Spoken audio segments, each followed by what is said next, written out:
Booktube. I'm Scott. I'm Nelle, and Scott just made me talk at a camera that wasn't on for 20 minutes. So. Are you upset? Was it 20 minutes? No, it wasn't 20 probably minutes. have to start again to keep the time down. This is our first Friday reads. It's probably going to be a Saturday reads by the time we get this uploaded. But I think Melissa at Fully Books does a reads and rambles, and as we tend to ramble anyway, we're going to do what she does and do a reads and rambles. Also, I think we are all thinking about how long our videos are, thanks to a certain... Well, it's been going around Booktube quite a bit, but Courtney did a question on it, but also prior to that, Roz mentioned it in one of her videos, and Summer did a reply to Courtney's videos. And yeah, it's definitely a hot topic of conversation, but I blame Courtney. You blame Courtney? I think that's like just in general. And our last wrap was epic. Poor Scott spent decades in the editing suite to get it down to something watchable for you guys, but... Yeah, so that was over 90 minutes long when we shot it, and I got it down to 65 minutes. But still, we're just starting to read too many books, so we thought we'd break it up to Friday reads. That's why we're here. So let's discuss this, because I think it's really interesting, because everybody sort of worries about how their stats are going to do. And we posted a 65-minute video, and it's got 160 views after almost 4 days.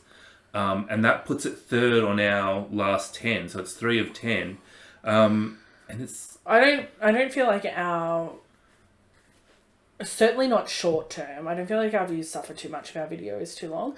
But I do think that we have the element of back and forth discussion, which keeps it interesting. And I also think that we have an excellent fan base who are clearly obsessed with us. I wouldn't say they're obsessed, but they are excellent. What has been interesting about this video, though, is the ranking that it has compared to other videos just on views. It's actually started out, it was at 6, and then it climbed to 5, and so on and so forth. And now it's quite comfortably the third best out of the video. last 10, which is pretty good given how long it is. Yeah. I definitely think Booktube watches like a video with lots of books in it. So I guess it's a balancing act of cramming as many books as you can into that time. And sometimes maybe more books is better than less time. The other stats haven't suffered for this either. So we normally get, and I'm just going to be, this is what our stats normally look like, so I don't know what everybody else is, but normally our average viewer duration is a bit over a quarter of the length. So if it's a 10-minute video, it's a little over 2.5 minutes, and we're at a little over 16 minutes, so we're about the quarter mark. And our watch time minutes is insane. It's 44 hours of watch time minutes. Because it's such a long video. Which is like, it's not our best video for watch time minutes, but it's like top 4 or 5. Yeah, that's pretty good. So, yeah. Anyway, now you wanted to discuss a couple of other videos that were going around YouTube. Yeah, so one of them that I just wanted to point out that I watched, ContraPoints, if you have not seen ContraPoints, ContraPoints is a trans woman who makes videos about trans and gender issues. Her videos tend to be about an hour and a half long. They're super informative. They tackle many sides of the discussion. They're not just her personal opinion pieces. They're also funny, and she does things like talk to you from the bath and dress up like J.K. Rowling in her latest one. Her latest video is about J.K. Rowling's anti-TERF stance, anti-trans stance. We have been quite interested in that as it unfolds, and it was an interesting trans take on it. So we'll link that in the description. Yeah, definitely worth a watch if you've got a spare 90 minutes. And if you're unclear on what went down with J.K. Rowling, and if you're uncertain as to why it was offensive, I thought it was a great breakdown. The other video that I wanted to talk about was much more lighthearted. It was the channel. You want to draw attention to the channel attention. Is that what you're saying? Sometimes you see something so unique on book, like the things that I expected to see on BookTube when we joined did not include claymation. No. And that just, and like funny claymation. So a shout out for the channel attention for just doing something so unique and so entertaining. So we'll put a link to his video. We'll put a link to his channel because actually he's quite new to us, but he does other things that aren't claymation as well. But the claymation video is the thing that was like, wow! So we wanted to draw your attention to that. So that's my sort of video-related news. And then we'll talk about books. We'll talk about the books. Yeah, let's talk about books. So... What did you finish? I finished a shit ton of books this week. Of course you did. An absolute shit ton. I finished How to Be an Anti-Racist by Ibram X. Kendi. So this book is, it's sort of all around BookTube. I think everybody knows what it is, a non-fiction book about racism and about anti-racism. It is really, it does read like it is aimed at, thanks dog, it does read like it's aimed at black people, about black people, and telling black people that you're often racist towards black people is one of the main messages. Like, how to defeat your internalized racism. Yeah, that is totally one of the messages. Another one of the messages that I really liked was that Kendi discussed the links between capitalism and racism, and then the links between misogyny and racism.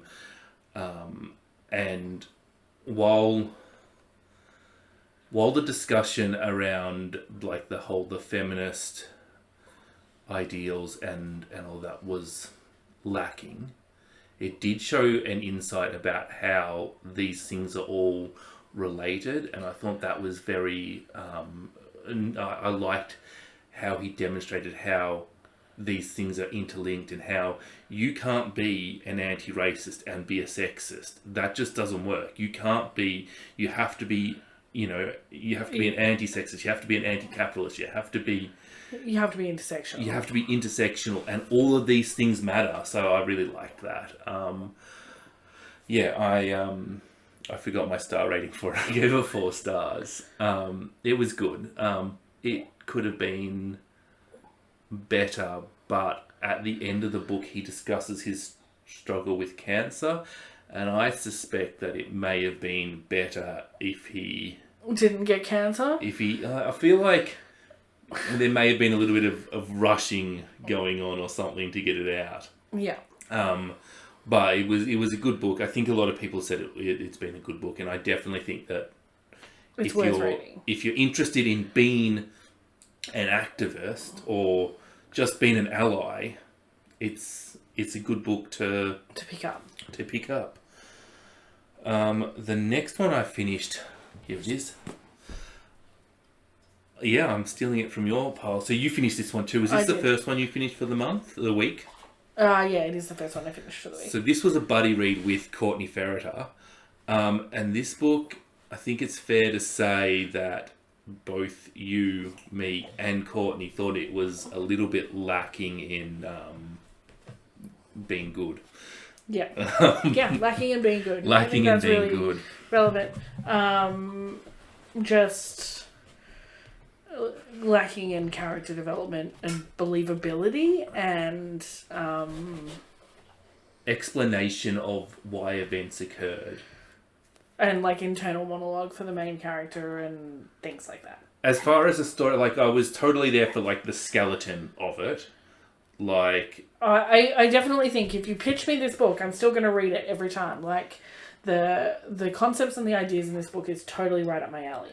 The execution was not there. And the one thing that it did draw my attention to was right in the acknowledgements of the book said that she wrote the novel because the Nigerian president created a law where it was illegal to be in a same-sex relationship, and and this was written as a sort of a form of protest or as a solidarity piece. So I really liked that information because I didn't know, and honestly, looking at all the literature coming out of Nigeria, I would have assumed Nigeria was quite sexuality positive, and to find out that they were so sexuality negative is a bit of a shock. And still are. Like, there was laws that were brought into effect in the 90s and they're still... Well, the law that was in the acknowledgement was in 2014. Oh, 2014, sorry. Yeah. And it's all still full of bigotry. Yay, Nigeria. All right. Now, the next one I finished... You think I could get these in order? The next one I finished was James Baldwin's Giovanni's Room. So a classic. This one tells the story of a man who is not entirely likable, and his relationship with several people, but mostly a man called Giovanni. So David is our main character. Giovanni is his lover. It's a gay romance, but he also has a woman that he is seeing, and he is really struggling to come to terms with his own sexuality. On top of this, we know at the very start that Giovanni is set for the guillotine, and we don't know why. So we have this interesting story playing out. I thought that this was really well written by Baldwin. I have read one Baldwin before, and I didn't like it, and so I was giving him a second chance, and he's really pointed out to me that I was wrong on the first time. This was just superb. I love it when an author is able to write words that say 10 different things, and Baldwin is really good at that. And the other, the contrast between the main character and every other character is really well done. I gave this one a miserly 4 stars. Oh, you were being stingy. I was being stingy. Did you say your star rating for Idolatry? 3. A generous 3. A generous 3, yeah. Yeah. What else did you finish? Invisible Man by Ralph Ellison. So, there's a few things that can turn me off about novels that don't turn a lot of people off, or maybe they do, but Stream of Consciousness is one, Kafkaesque is another one. Just buzzwords that make you go, I'm not reading that. I know I don't like the Stream of Consciousness. I know it's a style that I don't get along with. I totally accept if that is a style that you like. Yeah. That we just you're a chocolate fan, I'm a vanilla fan, whatever. I can totally, Kafka is a brilliant writer, but I just don't get along with it.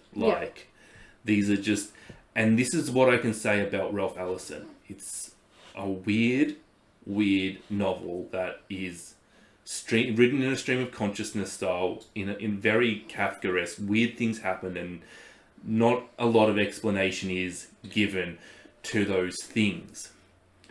I considered DNFing this book multiple times, but the thing is, he actually does those things in a way that I hated less. I love it. Hated less. I was not violently angry towards his writing. Yeah. That's not an ideal position to be in. I could see what he was getting at. I could see the arguments he was making. I could see the themes, and I could see how it was all put together. And as a piece of a literary analysis, it's brilliant. I can totally see why this is a classic novel that has survived. I totally agree that it has survived. But I've given it 3 stars. Good, but not a Scott book. Do you know who I think would really like this? If they're watching, but Danny Spinelli Speaks. Kafkaesque, Joyce-esque. This is totally her sort of literary bag. There you go. Yeah. What else did you finish? So after those heavy books, I wanted something light, and I had Anne of Avonlea. Yeah, okay. I normally have like a fantasy series when I want something light. Yeah. But I wanted something light and not serious. Yeah. And that basically delivered. But it is a children's book. And after not very long, I was like, well, I've started it. And do I DNF it? Because I've really appreciated what I've got out of it so far. But I don't want it anymore. Like, yeah. I'm done with the chocolate cake now. Yeah. Anyway, I just finished it because that's what you do. I mean, if it's uneaten chocolate cake, it is a travesty, and you should eat it. And yeah, that's exactly it. That was my theory. So good theory. Anne of Avonlea was uneaten chocolate cake. I gave it 3 stars. It does what it says on the package. I will say, 1, she really likes plums. How many plums are in this novel? 2, I do not believe that Anne Shirley is a conservative, even though she says she is. Okay. She's anti-corporal punishment. Yeah. And then the last book I finished for the week, is our book club book, The Death of Vivek Oji. So let's be brief, because we do want to do a book review of this, and we do want to discuss it in the book club, and we don't want to give away spoilers and stuff. Especially to anyone who is joining us in the book club this month. You still have time. Don't stress. Yeah. We'll leave a link to the book club if you'd like to join. If you want to know what the next month book is, it's this one here. On Black Sisters Stratton. So much. Yeah, maybe you can actually see it like that. Yeah. Anyway, let's keep it simple. I like Akwaeke Emezie's writing. Yes. This was another novel by Akwaeke Emezie. And it was of the same quality that I have come to like. What I do think is interesting is, I haven't read all 3. I've only read 2 of the novels that you have read by Akwaeke Emezie. But they're very different from each other. And I love it when a writer can make me happy and can give like a consistent quality, but still write differently each time. That's exciting to me. Well, Pet is the most different of the 3 by virtue of it being a young adult novel. And that is next on my list to read. But it's still very good. It took me quite a long time for this to click with me. And once I sort of understood what was going on, there's a lot of characters in there, and sort of a lot of the book I was sort of going, where do you fit in? Who are you? It was a lot of introduction of characters. But the story was still progressing. Yeah. And that was, if there is a drawback, it was that. But once it all clicked and got into place, it was so good. And Akwaeke Emezie is the master of saying 2 things with 1 sentence. Yeah. So even the title, The Death of Vivek Oji, saying 2 things with 1 sentence. Yeah, for sure. So good. Now, I've started a bunch of books too, but do you want to go through the books you've read?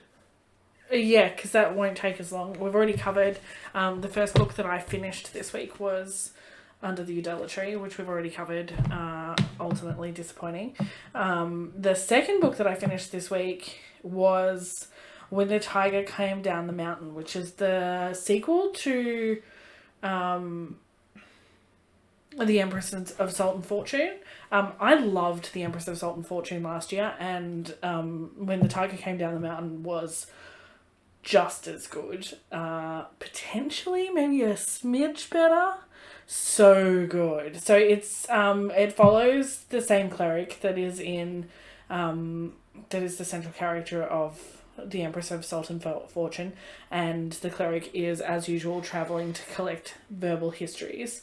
And they ride on a mammoth in this one, and then they are confronted by these shape-shifting tigers that are able to shape-shift into human form. Two of your favourite animals. Yeah, so I love something that's a bit like folkloric in feel, and the literary side of this series is just, the writing is great. There's plenty there. It's very rich. I am really excited to see what Nouveau releases as her first full-length novel later this year. Because both of these have been quite short, but a fabulous read. I was really happy that I read that one. Yeah. Yeah. Is that all you finished? That's all I've finished this week. Well, I'm currently reading 6 novels. Right. Before we get on to your currently reading 6, can we just do my tally? Yeah. Okay, so we started at, I had 31 books left to haul till the end of my representation project. When the tiger came down the mountain brings me down to 30. Yep.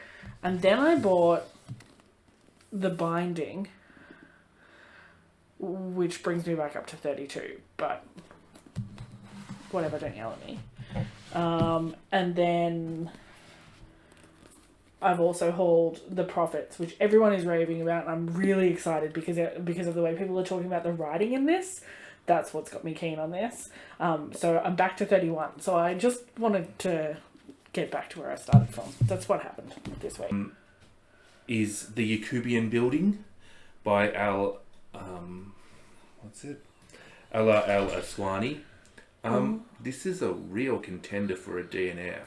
Oh, is it? Oh yeah, this seems, if you've read this book, tell me, does the male gaze, tits and bums go away? Oh, that's upsetting. I get it. I'm a guy. We're all perverts, but I don't need to know why somebody else is a pervert. Yeah, I get what you're saying. It doesn't add anything to the novel. It icks me out. Actually, shouldn't you be ashamed that you're a pervert? Well, depends on what kind of pervert you are, but yeah. Yeah. But I am too early into the novel to know if there's a purpose to this, if it's going anywhere, or if this is just what to expect. But if this continues and I can't see a point, this is just going to be DNF'd. Yeah. Now, the next one I have down is A Memory of Light by Robert Jordan and Brandon Sanderson. It's the last in the Wheel of Time. Woo! The last one. If you follow me on Goodreads, you'll notice that I'm reading Tower of Midnight and I've already finished A Memory of Light. No, I am reading it in order. It's just that on Goodreads, I got it wrong, and I am correcting getting it wrong by getting it wrong twice. Okay. I've said about this series a lot. It says what it does it does what it says on the tin. Yeah. The next one on this list is Prism by Simon, Booktube with Simon and Amy Simon. Mm-hmm. Simon Taylor. We are reading this together. This is a buddy read with Ange with an E. Mm-hmm. And this is interesting, isn't it? Because it is, and if you could ever read it without his voice in your head, but we're listening to the audio that's actually literally his voice in your head. Yeah. Sorry, if you do want to read this book on Simon's channel, he is reading it at the moment. Yeah. So you just audiobook it, a la Simon. Yeah. I think having a thriller about babies being brutally murdered and their toes being deposited, yes, is an interesting premise for a comedy. I don't know whether Simon intended for it to be funny or whether he just couldn't keep his personality out. But but it is funny. I am laughing an inappropriate amount in this novel. Yeah. But we have 5 more chapters to read this weekend before we chat to Ange. Before we catch up, yeah. Yeah, so we got to get to chapter 9. The next one I have is Chronicles of the Blood Merchant. I am, how many pages through this? Not many. 40-something pages into this.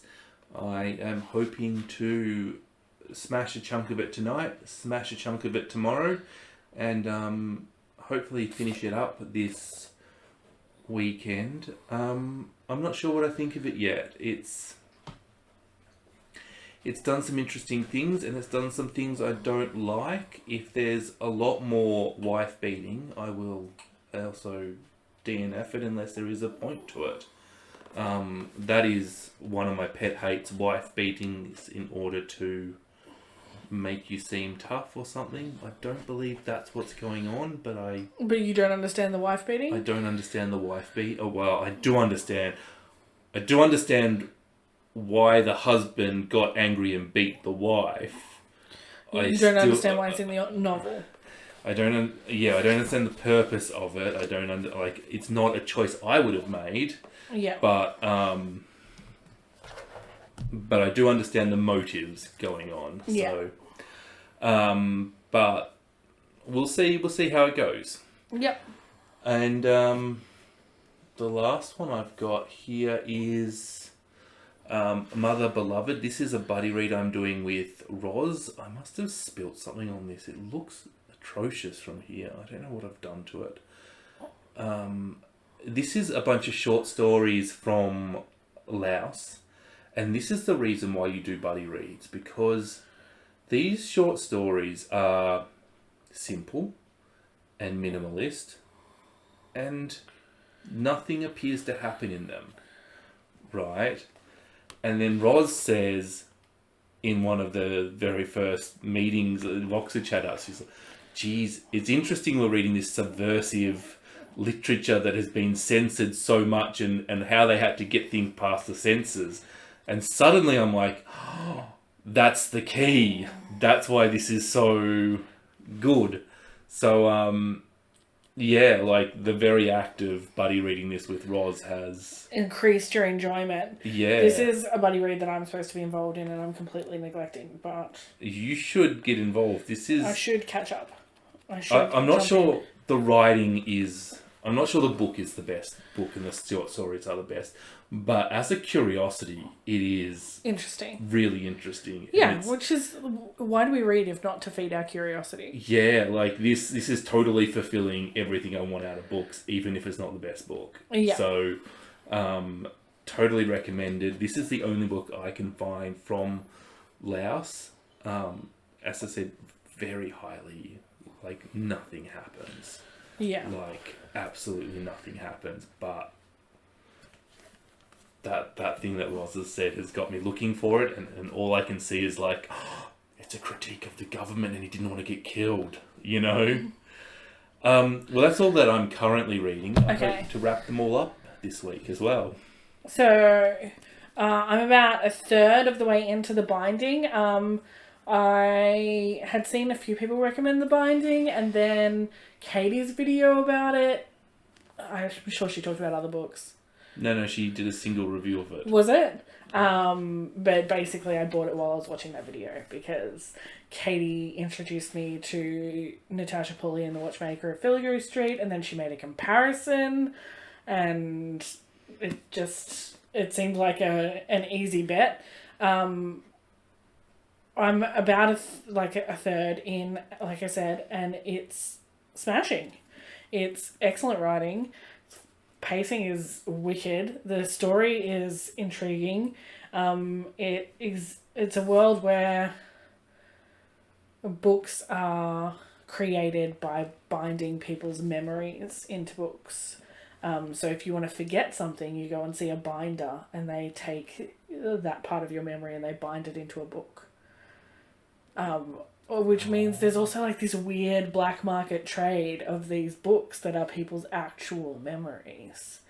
And usually of like horrible things they've done because they don't want to remember having done them. So they're all like super salacious and then it's a very thoroughly created world. It reminded me of Tender as the Flesh. You know how they've thought about it from every angle in that book? This is the same. They've thought about how this would impact the world from every direction, and it is so interesting. So I'm really, really, really enjoying this. Sorry, there's something that you've done there. Take the bookmark, you heathen. I am a heathen. I'm a heathen at heart too. It doesn't even hurt me. Sorry. It doesn't even... And then the other book that I'm reading other than Prism is what is it called? Ring Shout by P. Jelly Clark. I am halfway through that. If you haven't come across it yet, it's a sort of science fiction, I guess.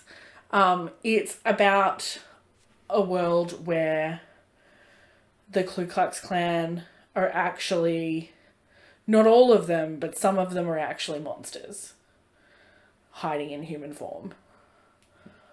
Some of them are redeemable. No, but like some of them are humans and some of them are like not humans. They're actually monsters, in a literal sense. And we're following the book. Ring Shout follows monster hunters who are, chasing down these, they call them Ku Kluxes, and they're these great huge beasts, and only certain people can see them as they are in their true form, and everyone else sees them only as their disguise as people. Is this literary? Is this literary fiction? Or is this very genre fiction? This is very genre fiction. But because this sounds like this could be the perfect melding of the two. But it's good. It's quite good. I'm really enjoying it so far. It's starting to lean a little bit towards heroes going down that path of having to resolve their internal trauma in order to beat the baddie. And I think if it gets a little bit, it could get a little bit cliche towards the end. I fear. A non-fiction book that I'm really interested in called Fantasy's Othering Fetish, and it's about how science fiction and fantasy treats people of colour, essentially, and by not including them, or by creating lookalike races that are othered in some way. So they're like the orcs, for example. Those sort of things, and explores those tropes and trends, and also on the flip side of it, explores what people of colour are writing in that genre. So I'm actually really interested to read that, and I suspect that'll be one of my upcoming audiobooks. Yeah. Because it sounds so interesting. But I think this might be a new author and that I read semi-regularly, It's quite good. Thank you for sticking around to the end. I hope that we can get our Friday reads down in size, because one of the points is that we want to have shorter videos. So hopefully we can... Anyway, if you've gotten to the end of this video, thank you. Give us a like, give us a thumbs up. That's the same thing. I've said it twice. Let us know if you've read any of the books that we've read this week.